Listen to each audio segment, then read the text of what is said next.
91.7.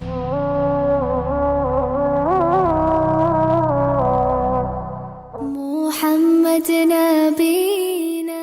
Living a life that depicts the teachings of Islam is the dream of every Muslim. Everyday Muslim, Saturdays 11 a.m. on Women Radio 91.7 is in collaboration with Muslim Public Affairs Center, NPAC. Everyday Muslim will address the misconceptions on Islam, foster a peaceful coexistence, and guide the everyday Muslim on the journey in Islam. Everyday Muslim, Saturdays 11 a.m. on Women Radio 91.7. Simplified understanding of the deen. هدينا من مكة حبيبي نور سطع.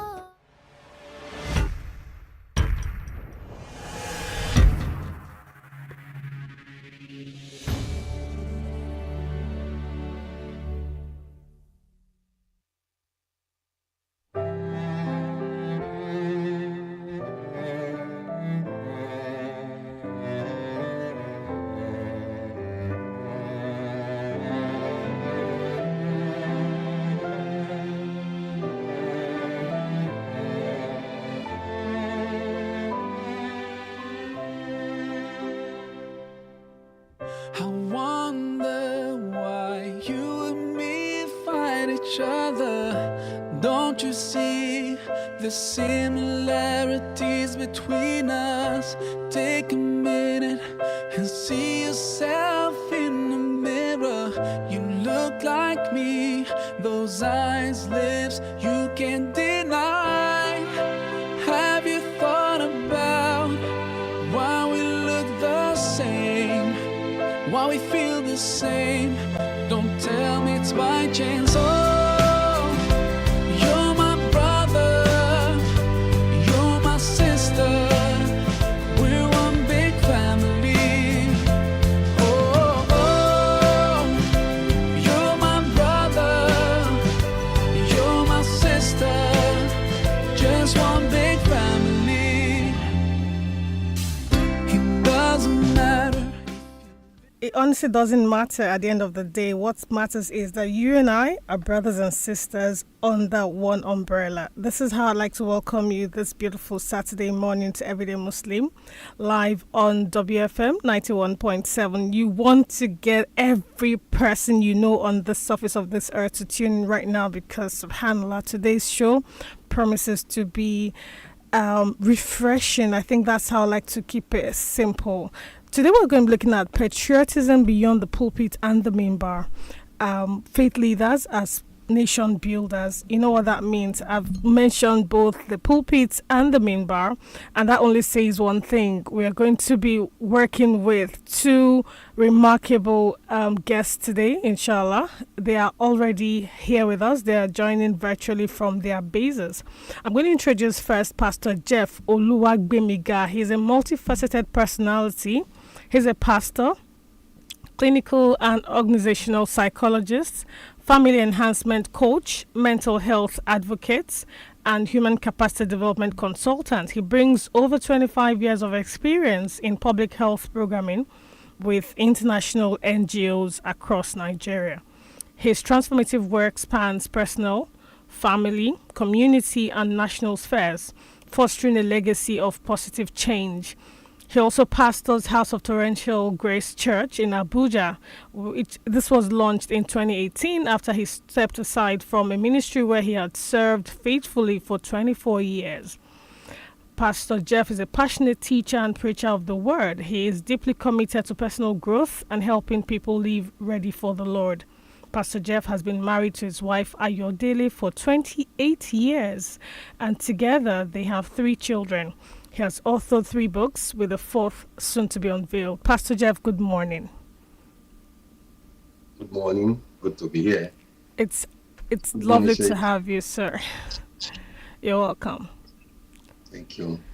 Sheikh Nurudeen Lemu is also here with us. He's joining virtually from his base. He's a director of research and training at the Dawah Institute of Nigeria. He's also the Assistant General Secretary of Islamic Education Trust, IET, in Mina.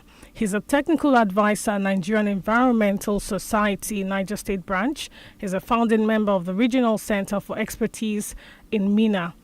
is also a member of the advisory board of the New Horizons College in Mina. He has been a member National Awards Committee, Ford Foundation Jubilee Transparency Awards in Nigeria, and the teacher trainer Nurul Huda Islamic College in Sydney, Australia.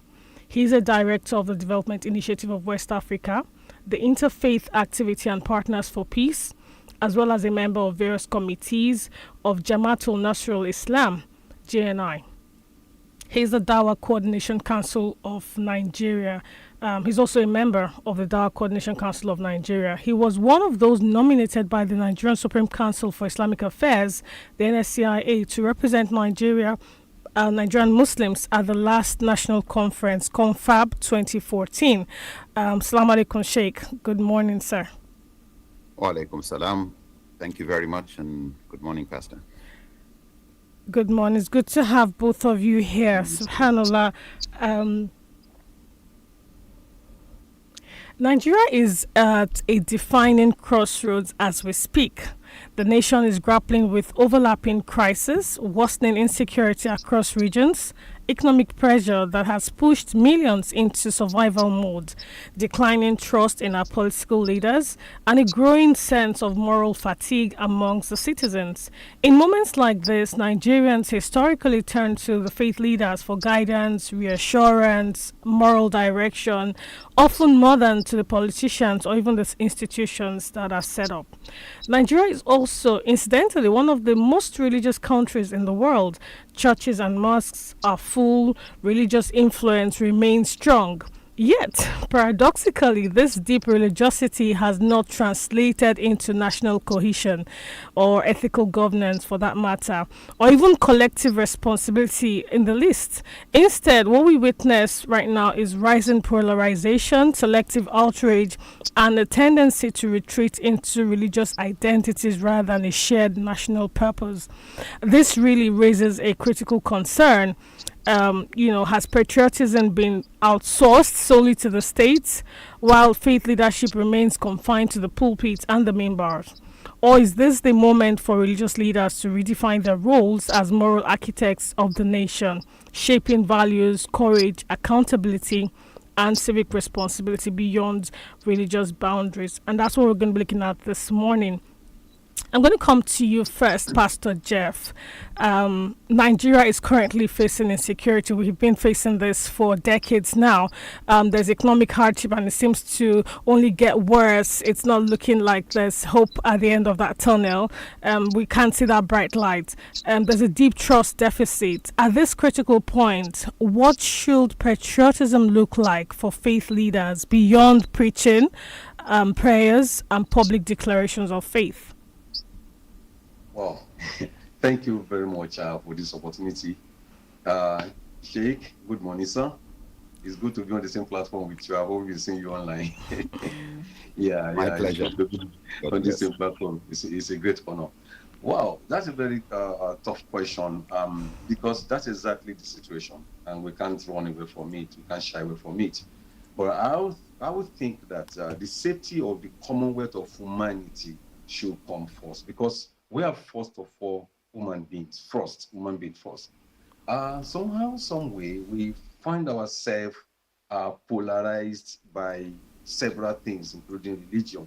But every other person is still a human being. I learned this quite long ago, and though I had a lot of backlash from doing that. But the very first thing I like to see in everyone is the humanity. So, will it be possible, or is it possible for us at the religious platform to first of all see everybody first as a human being? Because that's how, if we don't preserve humanity, then what's the essence of the religion that we are professing? So I would think very well that preservation of humanity should come first. Faith leaders have their own biases, which is normal, but not at the expense of humanity. But at the end of the day, the person that God is going to use to help you might not have religious coloration. From personal experiences and from things I've heard from people, people that came out to help them, people that came out to salvage a situation for them, people that came out to rescue them from hardship, are not probably, most of the time, not people of their own religion. So that means that God is teaching us from my own standpoint that we need to see humanity first, because it even takes a woman to have a religion. I'm not sure if anyone have religion. I don't think so. But it takes you to be a woman first to have a religion. So I think we should be looking at that first. Even though that's a long call, and that's a tough call, because as we go on, we're going to, be talking about other things. We already have ingrained things in us that will make us to, first of all, want to see somebody in the light of religion. But I think we should be seeing people first from the light of humanity, and the safety of the commonwealth of humanity should come first if we all want to collectively remain alive. Thank you very much. Thank you so much, Pastor Jeph. I'm going to pose the same question to you, Sheikh Nurudeen, and that's because I honestly want to understand from your point of view, what does patriotism look like for faith leaders? You are a faith leader. What does patriotism look like to you?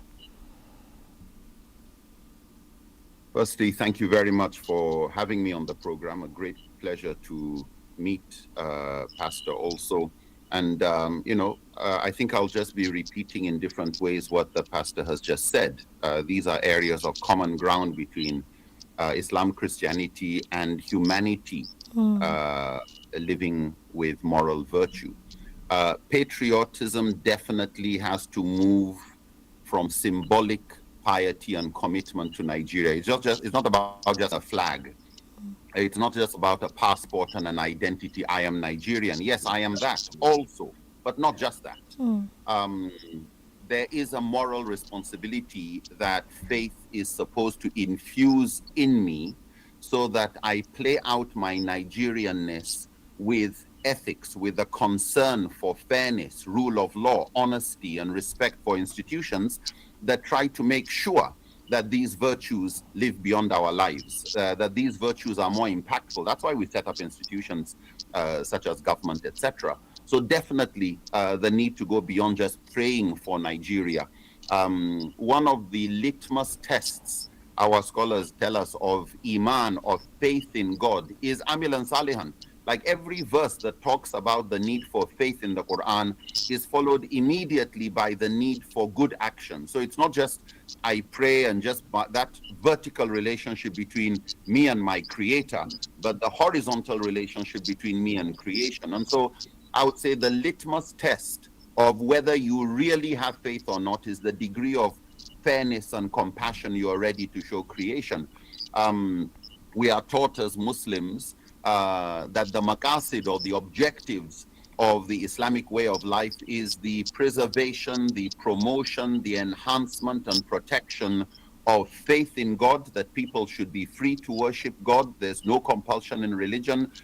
People's freedom should be respected to pursue what is required for a healthy life, the development of the intellect through education, family values, property, human dignity, and of course, justice and fairness. And so Islam teaches that ethical citizenship is part of religious duties. Paying your taxes, rejecting bribery, respecting the laws of the land, speaking truth consistently, not selectively, and regardless of who is in power and who is my tribe and who's my religion. We look at God's circle of concern. And from the Quran, God sent messengers to all of humanity. God's concern is not just with one group, one ethnicity, with just one gender. The Quran talks about Prophet Muhammad as a rahma lil alameen, a source of compassion to the world. Like, that is bigger than Nigeria. And so if all you can be concerned about is the goodness of my neighbor, okay, let that even be the Nigeria you are concerned about, but be good and do something. So I would conclude by saying, love of one society is a moral obligation. The protection of the lives, the dignity, the social trust is beyond just a responsibility of the government. Faith leaders must help citizens and their flock see Nigeria not as the government, but as a shared moral project, an intergenerational heritage. I inherited a Nigeria that was built by people who have passed away. I will pass on Nigeria to a people that have been born and those who are yet to be born. what type of legacy do I leave behind? Because on the day of judgment, God will ask me, every atom's weight of good I did and left behind, I will have to answer, what did I do with the time and opportunity I was given? I have been given an opportunity to influence generations and, over 200 million people, that because I'm a citizen, I have free access to these people. I can travel anywhere. Nobody asks me for a visa within the boundaries of this country. And so my circle of influence, my privileged uh, identity as a Nigerian allows me to be more influential within this area. But of course, to love our neighboring countries, and because of the concept of neighborhood goes to, in the Christian tradition, they have this beautiful metaphor of the Good Samaritan. And if you look at the context, the Samaritan was a person of another religion, another ethnicity, a person you would even want to look down upon. And yet, that summarizes what your neighborly responsibilities should encompass. Oh. So I feel, knowing that we come from God, we go back to God, we will answer for how we used our religion. It is important that we don't turn religion into a bigger tribe. That just because you belong to mine, that's it. But to be loyal to the virtues and values and put God first. Sorry for over talking. No, there's no over talking, subhanAllah. We enjoyed it. Yeah, the message is clear, and that's what we really need to get out there. Thank you so much, Sheikh. I'm coming to you, Pastor, very quickly. Nigeria is one of the most religious countries in the world, yet corruption and moral decay remain widespread. In fact, I would use the word endemic. It's almost innate, it's inherent in us right now. Where exactly did we go wrong, and how can faith leaders begin to raise citizens who are not only prayerful but also principled and accountable? Wow, tough call. We need to lead by transparency, transparent examples. We have been talking about leading by examples, but are those examples transparent enough? Because as a psychologist, I would like to just say this, that when anytime you raise your voice to say something, in whatever statement you are making, you're also raising questions in the heart of the people, and asking, this thing that this man is asking us to do, does he do it? Right. And so when you now speak to a congregation and say you're a religious leader, and you're telling people to do X, Y, Z and not to do X, Y, Z, what are the fruits that you are showing? Because that's the main thing. Unfortunately, in my own side of the religion, we see a lot of gifts, and gifts might make us to absorb the need for fruits. When somebody has spiritual gifts, he does a lot of things, and when he has started to now become a bit of philanthropist and then begin to give people things, a lot of time people want to shy away from the fact that this person is not leading by example. And that's the challenge. Leading by transparent example, leading by relatable modeling, a modeling that I can relate with, not something I faluting. We are human beings. If you are teaching me something, I should be able to learn it from you. Just like when we tell parents, parents don't just teach children on paper or on books what they should do. Modeling. Right. That modeling is the way to teach. That modeling is the way to teach. We saw Jesus model a lot of things for people then, and he's asking us to do that modeling now. But unfortunately, that modeling seems to be going down. And the more we have rhetorics and there are no modeling, we're still going to have challenges. Anybody can talk. Talk is cheap. Anybody can talk, and oh my, what does it cost to go online to start preaching? It's not just one Android phone and 200 megabytes or something. You create a platform for yourself. But what are the fruits? What can we see you doing? It's unfortunate that we have so many crazy things happening in my own side of religion, and people and leadership is being eroded. That even when guys like us who do not have that kind of big platform are trying to say things, nobody wants to listen to you, because the people up to an extent have not been doing what they needed to do. And I remember that Jesus said in the scriptures that the devil came to me and he found nothing. Meaning that the devil came with a searchlight, the devil came with a spot check, and he couldn't find anything. How many of us leaders can say that today, that Satan came to, okay, let's just say EFCC came to spot check on me and they found nothing. That's the challenge. That's the challenge. There's an experiment that somebody did a long time ago. We studied this in psychology. He sent a telegram, those your telegram, to 120 persons. And what he said is that the secret is out. the police are after you. Leave the country. He Hmm. sent to 120 people. He sent on a Friday night. By Saturday evening, 90 something of them have fled the country.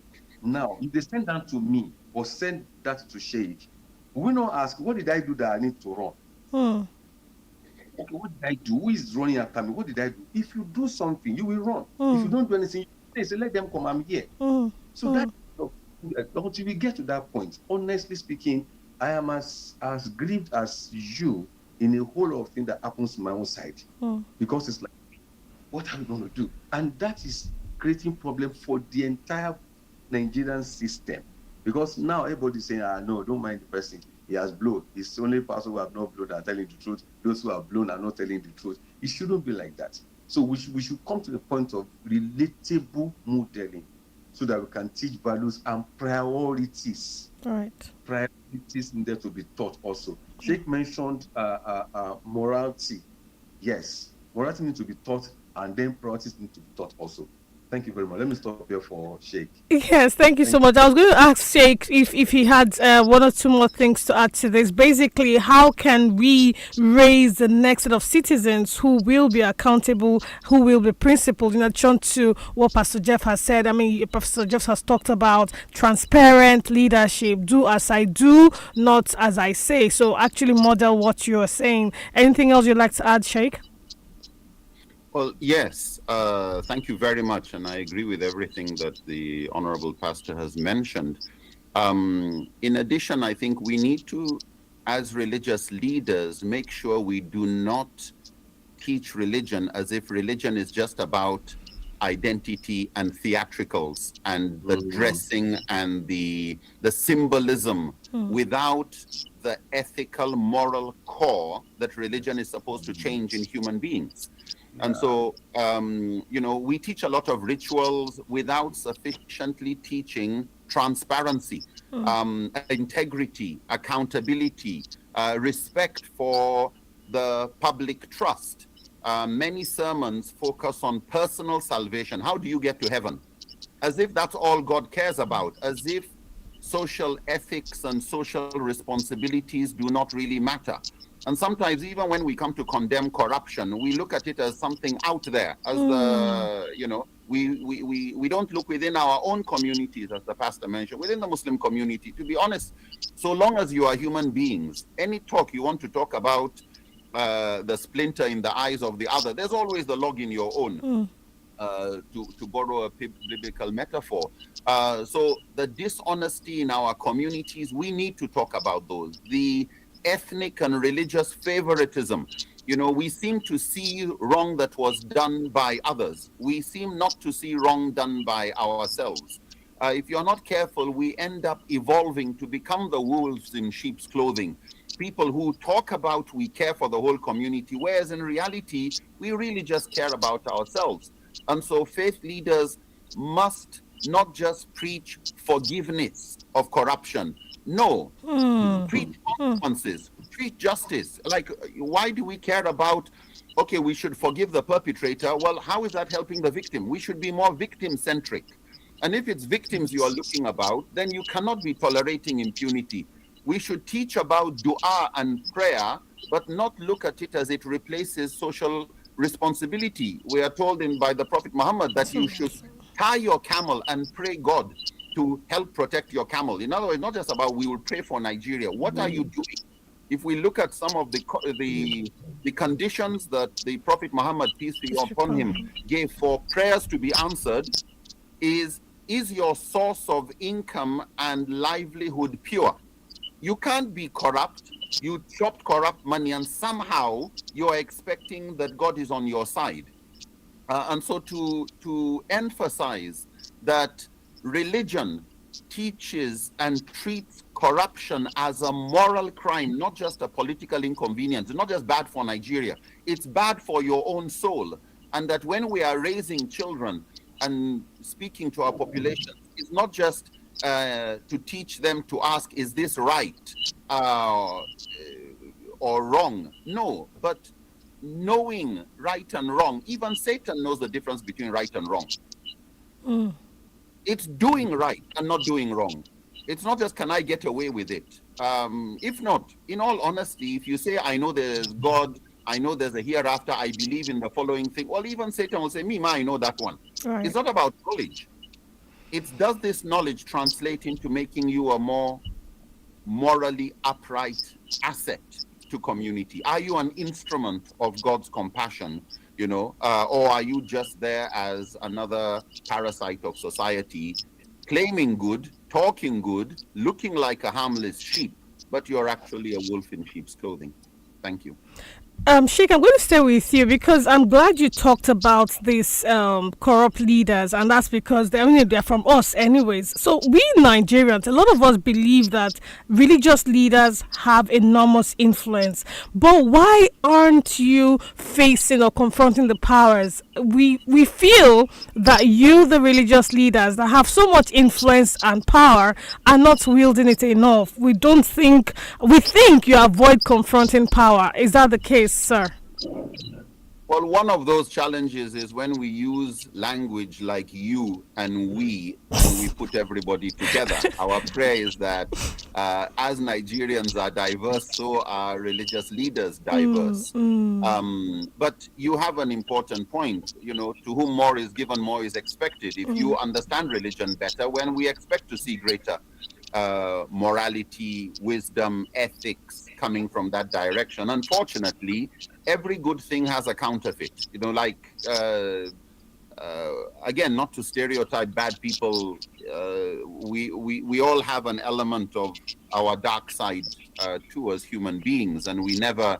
They say the moment you start saying I am good and humble, that's already evidence that there's a wolf somewhere speaking. Indeed.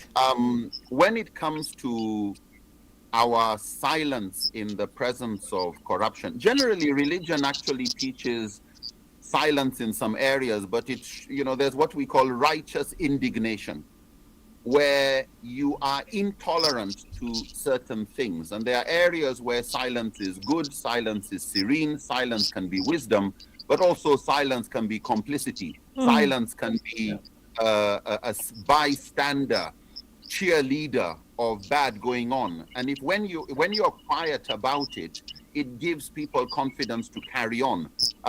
Silence is justified only when it prevents greater harm. Silence that protects privilege, protects corruption, protects moral failure. This is not a virtue.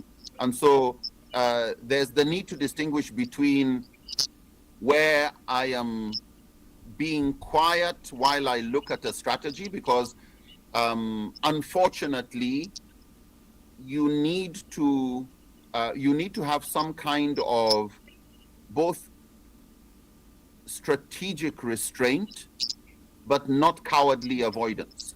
You don't want to talk to a member of your flock who you need to groom, and you give him an overdose of preaching in one day. Right. Because then he doesn't come back, and then you've lost him. Now, how do you influence? So, as humans, there's always the person who, okay, you didn't talk to power as you should. Even a doctor, it's not every time they will go for surgery. Like, let's look at simpler ways of helping people turn. So speaking truth does not always mean shouting. It can mean documentation. It can mean mediation, advocacy, principled engagement. What you want is effectiveness. The public judges faith leaders not by your proximity to power, but the consistency of your conscience. Do you tell the truth? So unfortunately, credibility is lost when our outrage and our righteous indignation becomes selective, it becomes partisan. And so I think what we need in Nigeria is religious leaders that are respected by all sides. Religious leaders that people feel these people respect the virtues for which religion exists. And while his batteries of faith might be charged by Christianity, my batteries may be charged by Islam, but the key thing is they work towards better communication, a better future. Thank you. Thank you so much, Sheikh. This is Subhan. I'm looking at it and I'm worried. Like, I wish this will just carry on. Anyways, let me come to you, Pastor Jeph, very quickly. At the moment, religious differences seem to be increasingly exploited to divide Nigerians home and away. And I know why I say the word away. We know what's going on with our saviors from outside, right? What concrete interfaith actions, not just conferences and statements, what can faith leaders do to reduce the suspicion and help rebuild national trust? Well, I'm happy that you mentioned the word suspicion. It's already there and it's grounded. And I think this kind of thing that we are doing, this one-on-one interface thing, will tell a lot of story to go a long way. Number one, the one-on-one dialogue can help us to create action points. Okay. Now, for me and Shaykh to sit on the same table to discuss means that number one, we are tolerant, means that number two, we are open-minded, means that number three, we are ready for a takeaway, points that we can take up. I think we need to start from that point, because now we are polarized. We have been polarized for a long time, but it's like we're getting more polarized, and it's like me against you. Even when religion is not even the topic at all. It's not even the topic, but the fact that somebody's answered a name and it's like from this part of Nigeria, you're already polar. Look, if you just check online, just randomly go to Twitter and see the comment of people. Just look at their name. You'll be able to predict their comment. It's as bad as that. So I think religious leaders can start from a one-on-one dialogue. Honestly, one-on-one dialogue, we send a message back to the congregation that, well, if these two people are sitting together, that means they have something to say. Even though there will be backlash, I've explained that before. There was a time I do a lot of things about marriage. And by the way, I followed Lemu. I think that's your sister, is that? Yes, indeed. Yes. I follow her a lot, and she's very loaded. And there was a time I did something like that. I had to invite the Shaykh, I think Shaykh Adam Ado from Gombe, and one from Lagos, and one other person, and some pastors. People came and said, "Why am I inviting Muslim to discuss marriage?" I said, "What do you mean? What do you mean?" I said, "Okay, have you listened to what we have discussed?" That was the time I understood that divorce in Islam is not as easy as they keep saying that just divorce. When the Sheikh analyzed it, I was shocked, honestly, and I learned, I documented it. So something like that can send message back to people that, see, these people are not fighting. If they are not fighting, then why should we fight? Even though it's not going to be magical, it's not going to be like snap a finger like that. But we can start from one-on-one dialogue with action points that we can take back to our people. And it takes boldness to do that. It takes a lot of boldness to be able to do that. I think that's one thing I just want to mention, because if that comes from leadership, it can trickle down and people can begin to pick the points that they need to help the nation grow. Thank you. Thank you so much, Pastor Jeph. I'm tempted. I have to go to Sheikh Nurudeen because he has an arsenal on that, because he's deeply involved in interfaith dialogue. So beyond the conferences, beyond the seminars, beyond the talk shows, Sheikh, what else can we do really? I think it's to make sure that interfaith relations is not treated as an event. Like we've done it, we finished. Okay, go, everybody get back to your dorm everyday life. Yeah, exactly. It has to be, cooperation in ordinary life. Now, what you find, go to the market, like go online, as Pastor said, and you see Nigeria is on fire. Go offline, and people in the market are carrying on with everyday business. Thank God it's not a reflection of online. Online, you actually wonder, this is the problem with the algorithms that put you in this echo chamber where you keep seeing the things you like to see. The internet was not developed, social media was not developed to help challenge you, but to reinforce what you like, to give you the things you seem to like watching. So unfortunately, it creates this false idea of what society is, and it's very worrisome, especially for the next generation. But I think, in line with what the pastor said, we need to go beyond interfaith work that is about harmony building, which is about, okay, I spoke with a pastor today, and he spoke with me, and I have his number, and I have a good relationship with him. And now what? You build a bridge. What can cross the bridge? Beyond we are friends, what can we do together about health, about education, about relief, Exactly. about Yeah. corruption, about almajiri, about dilapidating Yes. everything, services to the community? What kind of rapid response can we have to de-escalate crises when rumors start to spread? What shared Muslim Christian platforms can we have to counter fake news, inflammatory narratives, things that, when somebody wants to start a fire, what can we do to quickly pour a bucket of water on his matches? Like, you can't even bring another one. Because the people who are creating the problem are always a fringe minority. Can we Yes. look at more interfaith youth mentorship focused on leadership and civic duty? So I think this, what I find is a lot of interfaith work happens during time of peace. When it gets dark, even the stars don't appear.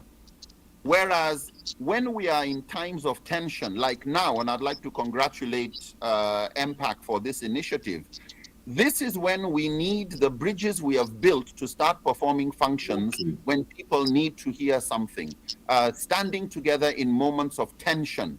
Otherwise, a lot of our leaders are like flags. They look at the direction the wind is blowing and they blow in that direction. And sometimes it's hot heads that are blowing the wind. So, as I said in the beginning, and along what Pastor also said, trust grows when people see cooperation in everyday life, not just press conferences, interfaith meetings, some event. That we need to even highlight the good news that what is on social media is just on social media. On the ground, people have everyday lives, and there's the everyday interfaith cooperation going on in the market, in the hospital, in schools, in government offices.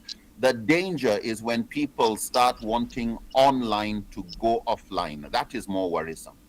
Thank you.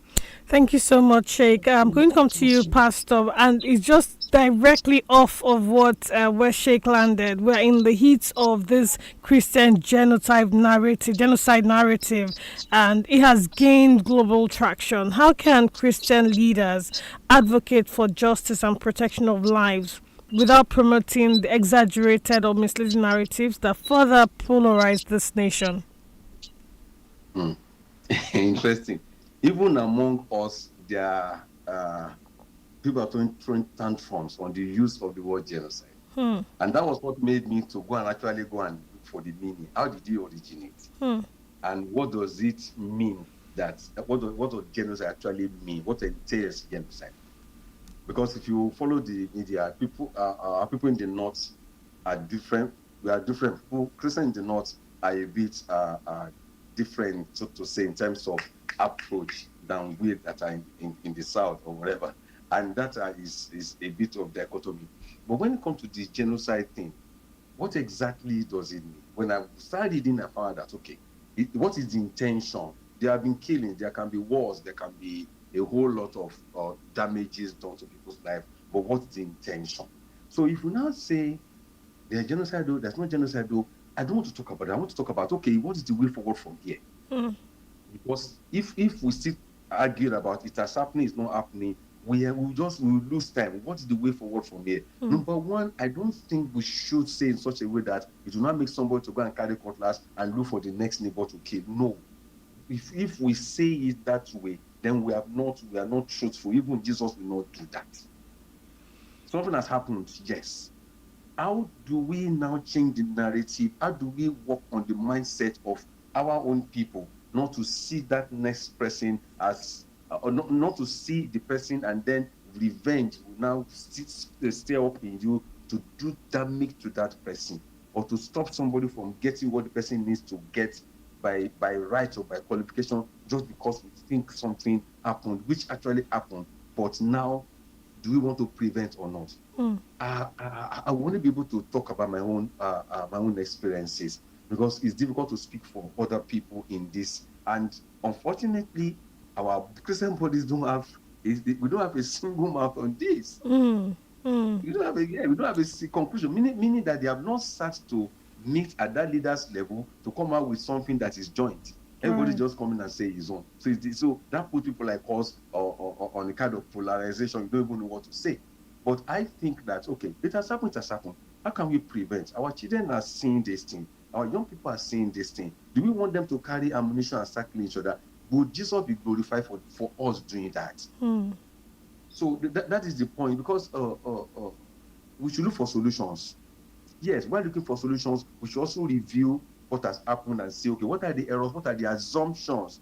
Because a lot of time, it is assumption. Because sorry, let me quickly say this. There was a time that I came home with a Muslim friend, and my mom say, who is this person? My friend say, Muslim. I say, what's the meaning of that? Mm. So the first thing that she could see in everything is that the guy is a Muslim. I said, what does that mean? Mm. And she kept quiet, but she said, but he's Muslim. I said, what exactly does it mean? So there are preconceptions, there are assumptions, and I've been a free-minded person all my life, and if I were not, I would not hate that friend or work with for him just because he's Muslim. What has that got to do with our friendship? Mm. So we need to reorientate ourselves. We need to go back to the basics. We need to speak with one voice, which the church is not doing now. We are not speaking with one voice. We're just saying that Trump is coming, Trump is coming. Trump has his own interest. Mm. Trump is a can. Mm. Trump will live in 4 years' time. He will go back to his house. So what happens to us? Mm. To us. So it's our own challenge. We need to sit down. So sitting down is the issue, and agreeing. The word genocide, like I said, I've researched on it, and I will not be able to come and say, it's a genocide, it's not a genocide. What can we do to prevent it? That's all I can say from here. I will not say it's a myth, I will not say it's a reality, because there's a whole lot sides to it. There's a whole lot. Yes, the multiple sides. I totally understand that, Pastor Jeph. Thank you so much for weighing in on it. And so I hear you loud and clear. We need to do more.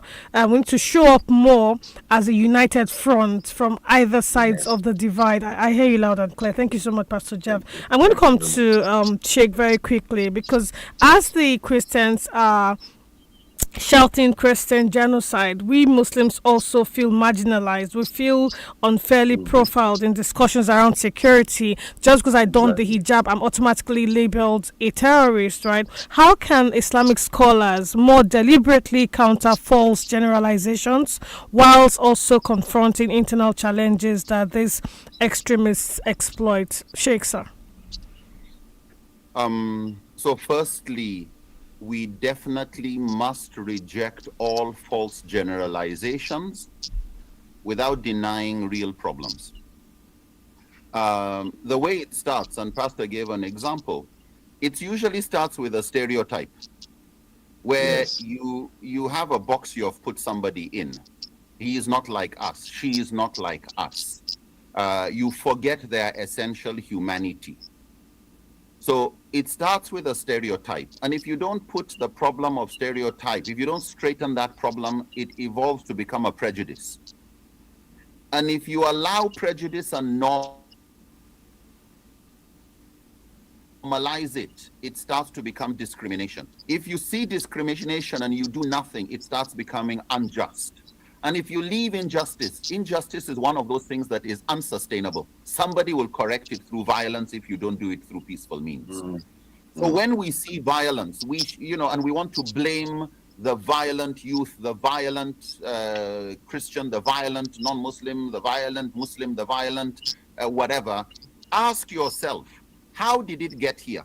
What was left by civil people, and they didn't do anything, and now we are bearing the fruits of that abandonment and apathy to people's grievances.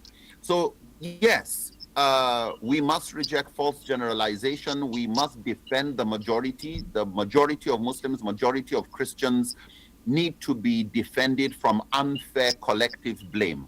There is no such things as Muslims are, Christians are. If you even tell me, oh, I know you're a Muslim, I can tell everything you believe, I already feel a bit insulted because I disagree with some Muslims on something. Like, what do you mean? You want to know my religion? Ask me. You want to know what I believe? Ask me.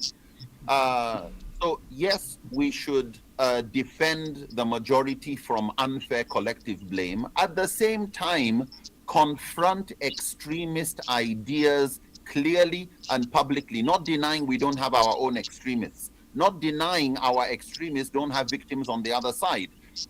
Every minority you will find, unfortunately, are also perpetrators where they are the majority. If you move now, for example, there's a lot on social media about the persecution of Igbos, Muslim minorities in Igbo areas. They would complain about the same thing, word for word, about what the Christian minority is facing In the in another north. part of the country, where one ethnic group is the majority. They don't see anything wrong with them. Go to where they are the minority, they have complaints. But the same thing, you find this mirroring, unfortunately. So religious scholars definitely need to teach correct understanding. From the Muslim side, the community needs to understand what jihad is. What is jihad? Jihad is not terrorism. Jihad is not fighting injustice. Jihad is not fighting killing innocent people, or anything that involves injustice is by definition no more jihad. Islam teaches respect for authority. You can't just take the law into your own hands as if courts don't exist, as if people studied law for no reason. We will be the judges, we will be the judiciary, we will be the jury, we will be the executors. Like, in which religion do you have that type of thing? We must teach that there's a system of justice, and even if you disagree, there's a system of moving from one level of the justice system to the other. We must challenge narratives that try to justify violence or victimhood without responsibility. Even if I'm a victim, it doesn't give me the responsibility to behave the way I want just because I've been hurt. So we must realize that extremism will continue to thrive where there are grievances and there's ignorance and we don't do anything about it. Where there's confusion about religion and we remain silent. You cannot underestimate the power of ignorant, stupid people when they get united. So like on the international level too, unfortunately, once you get certain combinations, once people unite, they are really powerful. And so scholars need to speak in local languages, offline, online, youth spaces, not just academic circles, which is where you find a lot of these conferences asking some academic to come and speak. We need to remember that owning our internal challenges as Muslims strengthens our credibility. It doesn't weaken it. We say we don't want to wash our dirty linen in public, but then you seem to be behaving as if you have no dirty linen and the other person only sees dirty linen. So if you do not call out what is wrong as wrong, irrespective of who is doing it, it's difficult for you to earn credibility. So I think this issue of the false generalizations, while we will blame people for stereotyping and prejudice, it is true. But we need to do our own job also to make sure that we confront our own extremists, say what is wrong for what it is, irrespective of who does it. Absolutely, absolutely. That's a good one. Thank you so much, Sheikh. We are coasting home right now, and that's just because we do not have a lot of time on our side. I sincerely apologize to our audience. I've seen the calls coming through. I honestly want to take your calls, but we do not have that time. I apologize. Please forgive me, and just stay with us. Let's get the most from Pastor Jeph and Sheikh Lemu. I'm going to come to you, Pastor, very quickly, and of course, Sheikh will also weigh in on it once Pastor is done. Nigeria's youth are angry, frustrated, increasingly disconnected from the state. What responsibility do you think faith leaders bear in redirecting their frustration and at least, rechanneling that energy towards constructive nation building? All right, thank you very much. I think we need to go back to revisiting the value system. The family value system, the cultural value system that we started with before we even enter one religion or the other. We start with that thing. This thing they call home training. I don't know if it's only me. It's no longer, I'm not seeing it any longer. This thing they call home training. So let's start from that point. Let's train our people that morality, love of your neighbor and those things are still valid. No matter whether we are Gen Z or Gen whatever, those things are still valid. Structured mentoring. I mean, not just talking. structured mentoring needs to be there, accountability system needs to be there, and it needs to start from the family. Because everybody still goes back to a family. Everybody we call any name we call them, we still go back to a particular family. So I think we should go back to that value system, the home training system, and without another tone of religious poisoning. We need to remove that from there. That every human being is a human being first. Then you have responsibility to your neighbors second, and you need to uphold a particular value system. I think that's what I just want to say, because the young people are actually very wide now, and we need to find a way to edge them out, or else our future, whatever thing we are talking today, tomorrow they just put in flames. Thank you so much, Pastor Jeph. Shaykh, it's over to you, sir. Same question. Our youth. I think our youth and their anger, firstly, to recognize anger as a legitimate symptom. Yeah, it's a legitimate expression. Not just, we shouldn't look at it as moral failure. They are angry, that's wrong. It's a valid emotion. Precisely. It's a signal usually of exclusion. It's a signal of frustration. It's a signal of when a child doesn't have the vocabulary to express say what they want. They go into a tantrum. It's an emotion that we need to empathize with, not justify. Right. I'm not saying being angry and insulting is right. No. But let's at least be more mature to recognize what is it a symptom of, what's wrong that's going on. So, as the pastor said, when it comes to action, start at home. Your family is your first organization. It's your first mosque. It's your first church. It's your first, where you are the CEO, you and your wife. You hire, you fire, you develop, start with your own circle of influence, because God will ask you about that. And then your neighbors, and build your circle of influence, but not that you are so concerned about somebody else's family, you don't care about yours. That's number one. Faith leaders must learn that the anger of youth is legitimate, but without legitimizing the violence. Like I can empathize with your pain and suffering, but not with the way you deal with it. I can understand where your problem is coming from. So it's important for us to also look at providing moral language for frustration. Where is justice required? Where is peace required? Where is patience required? Where is agency required? Where is reform required? And it's not just about insulting the darkness. We need to be more proactive and take responsibility for lighting a candle. It's not just, I have some morality because I am the best at insulting the government and insulting our leaders, and I become popular as bold. But what's your project for not inheriting what they are going to leave behind? So we must find ways of redirecting youth anger towards community service, redirect youth anger towards advocacy, redirect it towards some form of peace, civic engagement, ethical entrepreneurship. Extremists in every community recruit where there is less hope. Where hope collapses, you find people not sure where to go. They look for the most charismatic people. They start looking for messiahs.